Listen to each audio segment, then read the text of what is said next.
Glasgow's May Day March and Rally 2024, organised as always by Glasgow Trades Council.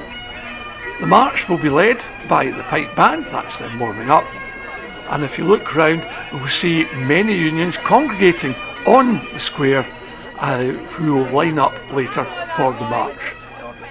Also, there are other organisations joining in after the trade unions. This year's march is led by further education unions because of all the disputes and trouble that's happening in Scottish FE right at this moment.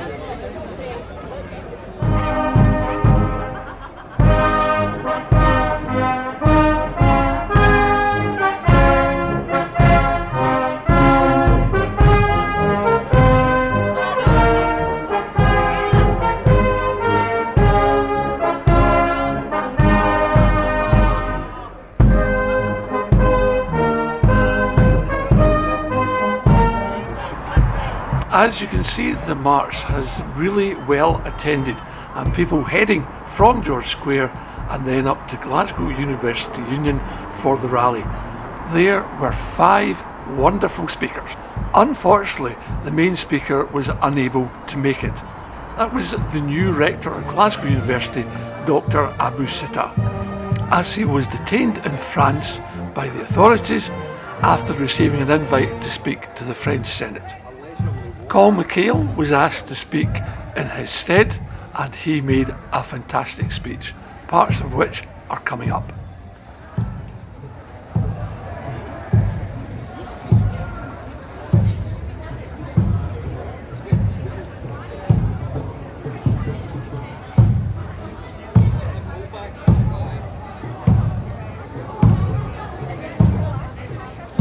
Standing here as a lecturer but also as a former college student, my journey in further education began 15 years ago when I was raising 4 very young children. A crucial service that everyone in society will benefit from and relies upon, regardless of your circumstance or background. The care sector is therefore worth campaigning to not only save, but to transform from a for-profit model to a for-care service, one which we can all be proud of. The Scottish and the UK Parliaments have learned a few lessons. The UK's biggest care home chain saw their profit margins jump by 18% on average. Meanwhile, we had care workers wearing big bags as aprons, terrified that they were jeopardising the livelihoods of those that they support and their own families due to a lack of social distancing and efficient health and safety measures. Further, in 2021, it was reported that Barchet... The best thing you can give someone at times is your time. You may be the only person that person has spoken to that day. Never judge a book by its cover.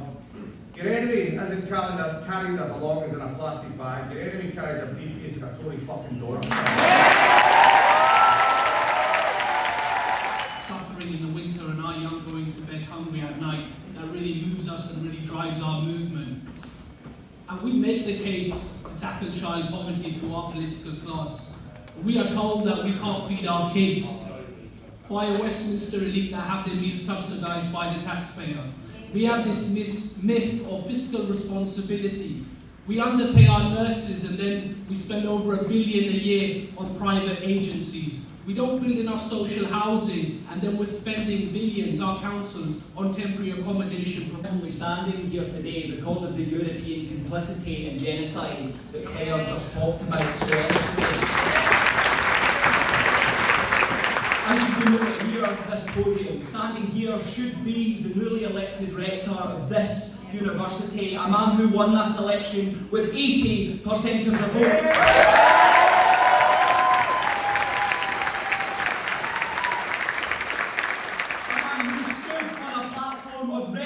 Unwavering solidarity with the people of Palestine, a man who promised to take this university's money out of the arms trade because that arms trade has no place in our schools or university campuses.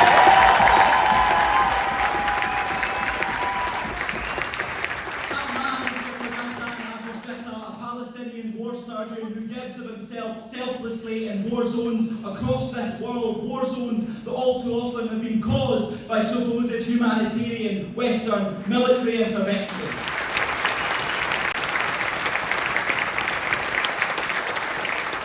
So Palestine is a trade union movement because the principles that guide trade union issue, because the principles that guide our movement of peace and justice command that we look beyond these islands, command that we look beyond Europe, command that we are part of an international working class. And friends, the Palestinian issue sits at the heart of the function of global imperialism. There can be no freedom for anyone without the freedom of the Palestinians.